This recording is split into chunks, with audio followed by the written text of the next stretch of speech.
Hey friends, it's Jessica from Three Rivers Homestead, and normally I would have a meals video for you since we're in the middle of the Three Rivers Challenge. It's a pantry challenge that I do, but I found that my meals this week were kind of repetitive and boring, just using the things we have available on the homestead.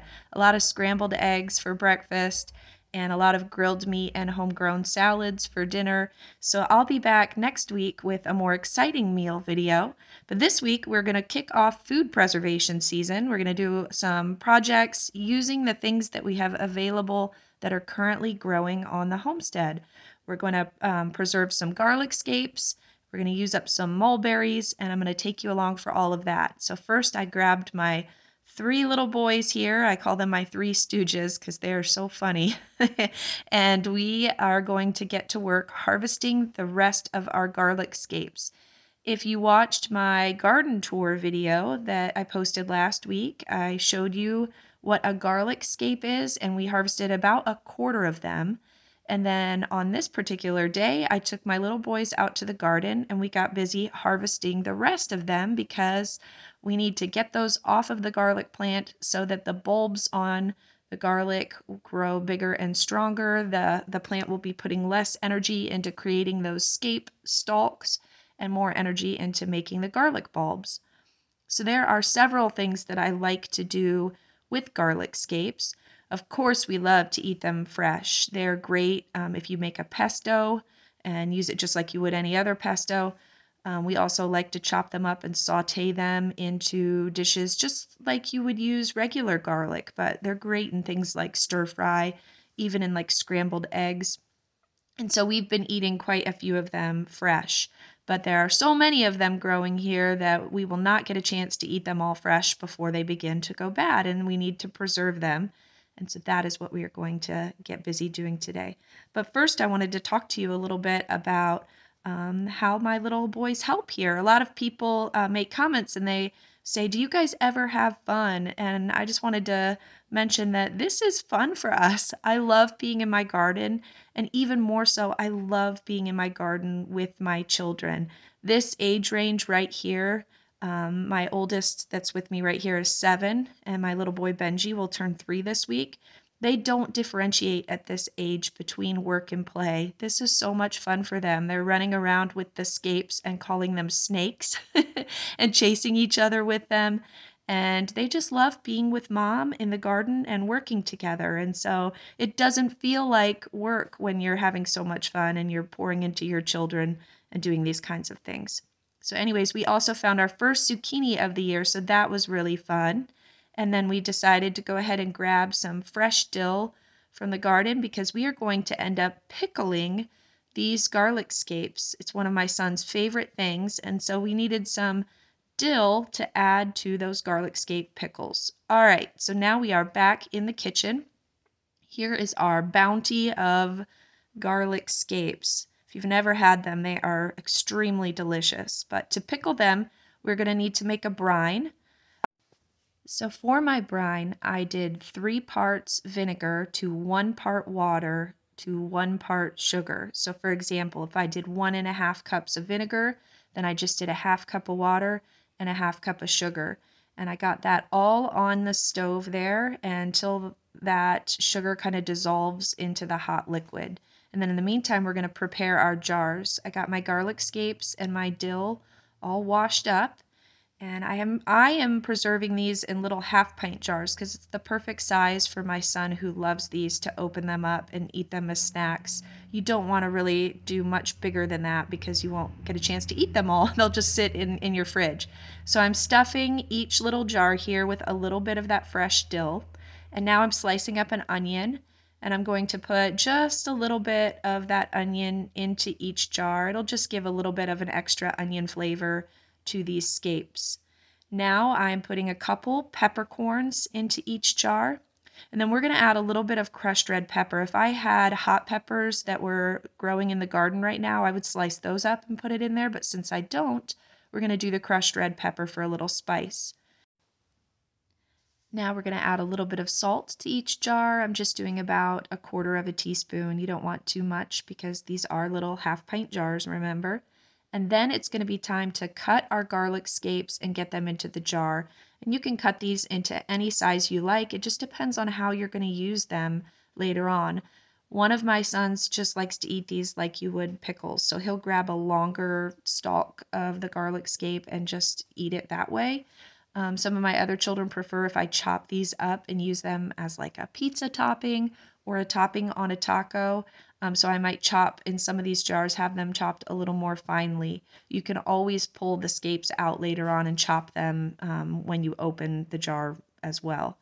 Now, something else that's really delicious to do with these is you can turn them into a relish. So when you open the jar later on, if you're out of sweet relish in the house, just blend up some of these pickled garlic scapes and turn them into a garlicky relish that is just really delicious in things like tuna salad or anywhere else that you would use a relish. So these are really versatile. They're extremely delicious. And it's one of those things that you can't find in the store. You can't find pickled garlic scapes anywhere. These are just such a kind of a delicacy that this is one of those really fun things to can because you know that you're making your family something that they wouldn't be able to find elsewhere. So if you've never tried pickled garlic scapes, this is your year to do it. Make sure you check it out. So by the time I got all of these jars stuffed, my brine was ready, and we're just going to fill the jars with that vinegar and sugar brine. And it's really that simple. This is our first canning project of this growing season, and it's really exciting to get the canner out. You guys know how much I love canning, so we are breaking it in for 2023 with this project. As always, when you're canning, you want to make sure you get all the air bubbles out of those jars there. And then because this brine was kind of sticky with the sugar in it, you always want to wipe the rims of your jars to get anything sticky off of there that could prevent your jars from having a good seal. So that's a canning best practice to make sure that you follow. Now we're going to put our lids on. I'm using my 4 jars canning lids, and I have a coupon code in the description of this video. You can get 10% off your lids if you use my code. And these are my favorite canning lids. These are what I use exclusively. I have great seals on these, almost 100% seal rate with these, and I do a lot of canning, you guys. So I highly recommend these lids. And then we're just getting our rings on. And these are going to process in the water bath canner for 10 minutes. It's that simple. One batch of the pickled garlic scapes didn't use up very many, and I have a lot left. So what I'm going to do is make pesto out of the rest of these to freeze. But I'm going to do this very simply. I am just putting into the blender the garlic scapes with a little bit of olive oil, and I'm going to blend that up, and we're going to freeze it just like that. I'm not adding anything extra because I want this beginning of a pesto to be very versatile. If I want to pull these out of the freezer and thaw one, I can just use it as a garlic flavoring for certain dishes. If I wanted to turn it into an actual pesto later on, I could thaw that cube of pureed garlic, and then I could add the other ingredients that I would typically put into a pesto at a later date and just kind of blend it in. So with my food preservation, I like it to be as versatile as possible. And so that's what I'm doing here. All of the extra garlic scapes are going into the fridge for fresh eating. And I might freeze dry some of them later on to turn into garlic scape powder. So this is what that pureed garlic scape and olive oil mixture looked like coming straight out of the blender. I'm using my Super Cubes silicone molds here to freeze them. I love these. I'll also link these in the description. These are a great tool for food preservation season to have on hand. It makes freezing little cubes like this really easy. They can just pop out later, and I'll show you how easy that is after these get frozen. So we're going to get those in the freezer. And then I'm going to show you when you do something like garlic in a blender, it can leave a very strong garlic smell. So I just added some dish soap and water to my blender and blended it up to start the cleaning process. And then I'm going to add some distilled white vinegar to the blender, and we're going to put that on and blend it up. Really work that in there. And I find that if I do those 2 steps immediately after using garlic in my blender, it takes the smell away, and I won't have any lingering garlic smells in my appliances. All right, by the time I was done with that, my canning load was done, and then they all sealed. So the next morning, Gabriel was helping me get them labeled and put on the shelves. Gabe is my son here. He's my oldest, and he's the one who loves pickled garlic scapes. So he was very grateful that I had preserved these for him and was very eager to get them up on the shelf. And he will enjoy using these throughout the coming year. And then while we were at it, those super cubes of the garlic puree were all frozen.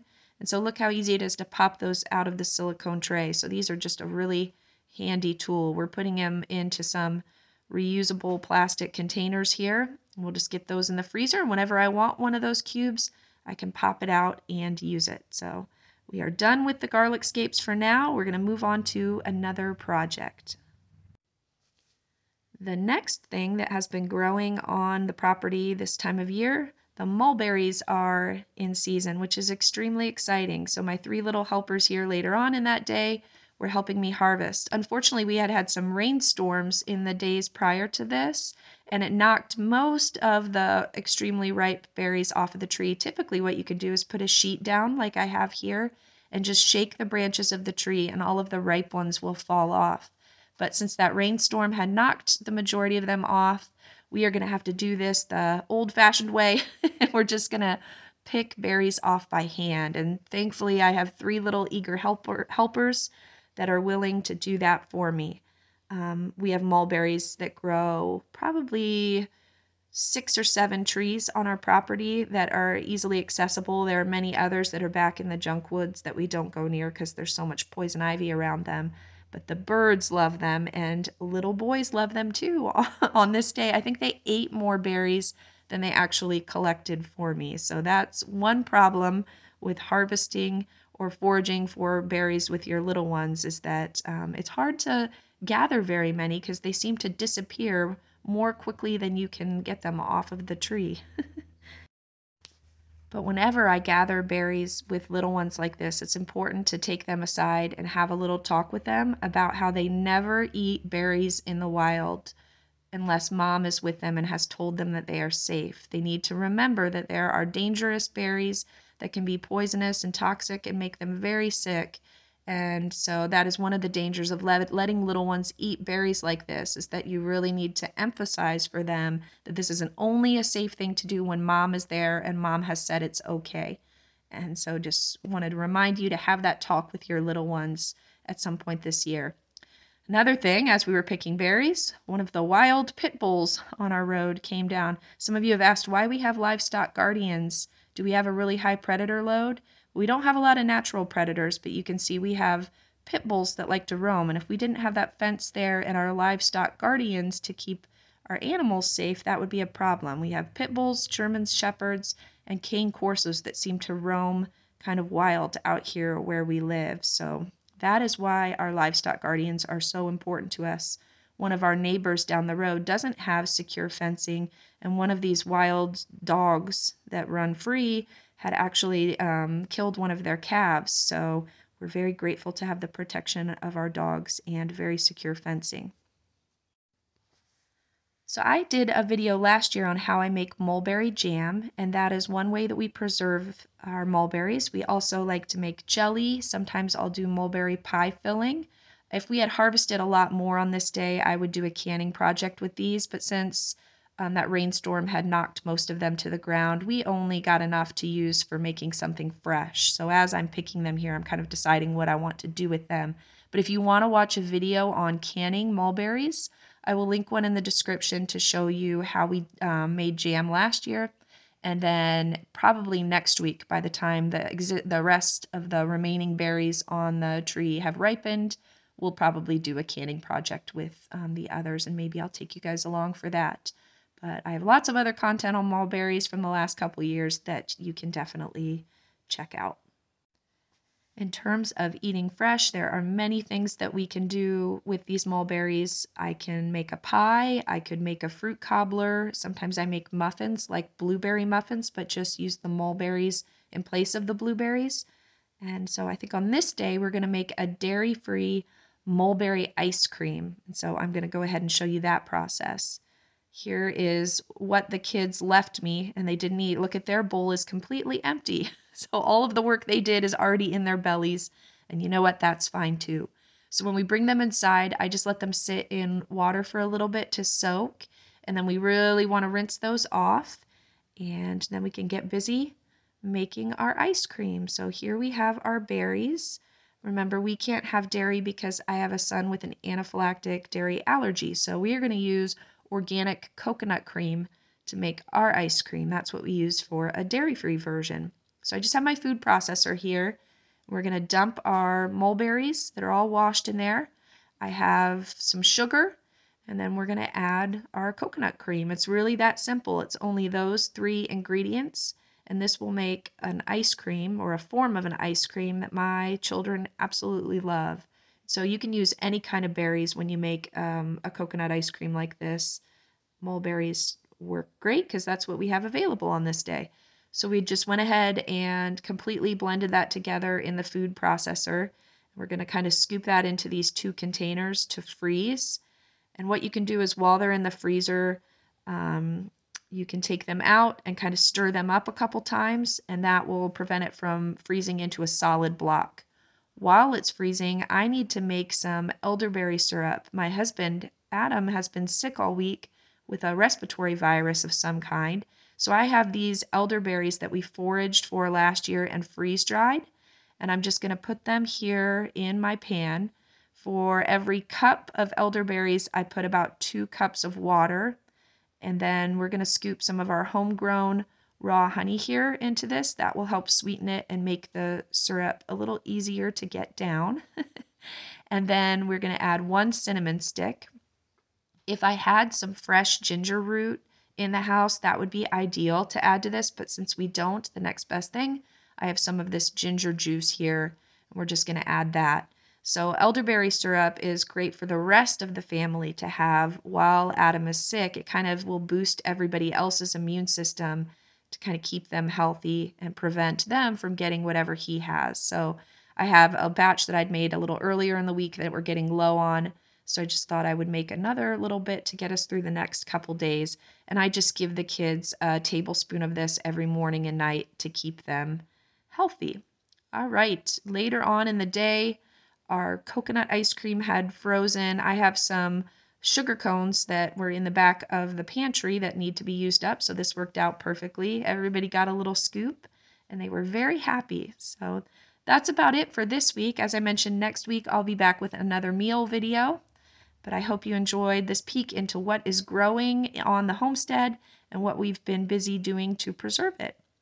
All right, until next week, friends, I hope you have a blessed one. We will see you later.